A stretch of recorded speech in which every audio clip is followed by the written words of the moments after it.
And I do think that it is not the case that there's never been changes. Obviously, there's been changes almost from the from the mid '80s on, with the Greyhawk Wars and From the Ashes and so forth. And a legitimate counter argument could be said to be, well, with all those changes, that didn't split the community. I would argue it did, but the split was at a much lower level, right? Because those changes came at a time when Greyhawk was fading out.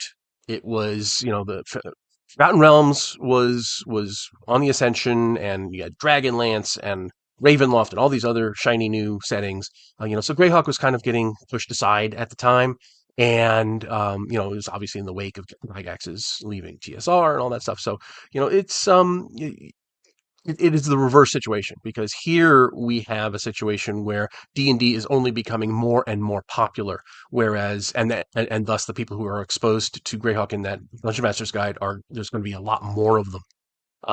Whereas when something like From the Ashes came out, that split the community.